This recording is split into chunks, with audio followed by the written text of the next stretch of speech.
Hi everyone! Happy month of love! This is Charlotte from Colorful Teaching for You, and I'm so happy that you could join me this week. This is week 2 of the 3-week challenge, and last week we talked about showing love to one family member, and today, for this week, we're going to be showing love to one friend. Notice how I only said one and not more than one, because we want to set ourselves up for success. So we focus on one friend for the entire week.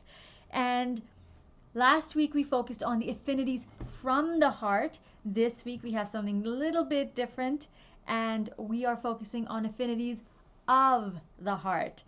And you'll figure out what I mean by that in a few moments.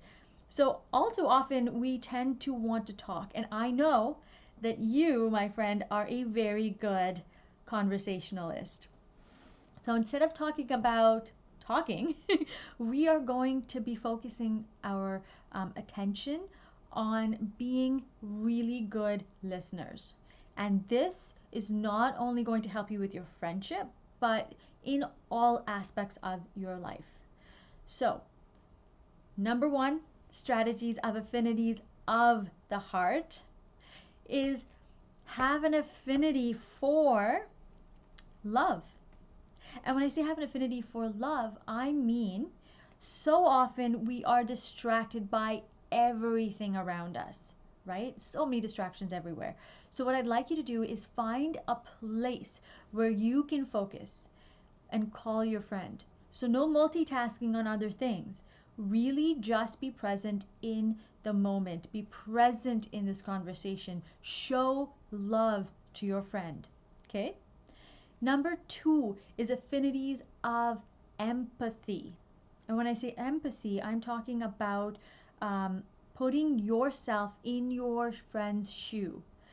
So often we tend to examine how we feel, our emotions. We often forget to figure out, what did my friend go through to get to this place, right? So instead of being clouded by your emotions, your feelings, look at how they are feeling.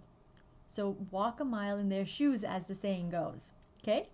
Then the third one, sorry, is affinities of emotion. And in this one, you're actually attempting to read their emotions. A little bit harder when you're doing it over the phone than in person. And if you do this in person, that's great too. What you're looking for is, how do they sound? Does their tone sound heavy? Do they sound really happy and cheerful and animated? So you want to look at their tone to see how they might be feeling. You could straight out ask them, but sometimes people don't tell you, right? I myself tend to hide how I feel. So you really want to look and listen for emotion. Okay? And if you are in person, also examine body language. Super important, because sometimes you'll see this, and I teach this to my students a lot. You'll see someone going, oh, they're not very happy. You might see someone going, hi, how's it going? Super excited. So really look at the emotion, look at the body language. It can tell you so much about how someone's feeling. And the fourth one is affinities for patience.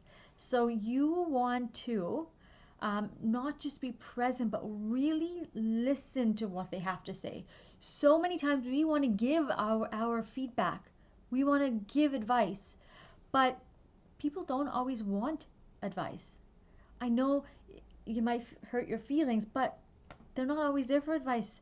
What they want is someone who can care about them, who can listen to them, because through the art of speaking, a lot of the times we can come to our own conclusion about what we need to do. And if somebody wants your advice, they'll ask you. Now, if they get angry after the fact that you didn't provide their advice without them asking, you can tell them that you were practicing the 4 affinities of the heart by actually being present for them and listening to them. And if they wanted advice, they can ask you for it, because you are there for them to listen to them. Okay, so let's recap the affinities of the heart. I don't know, I seem to really like props, as you can tell. Number 1 is looking for affinity of love. So you're being present without distractions.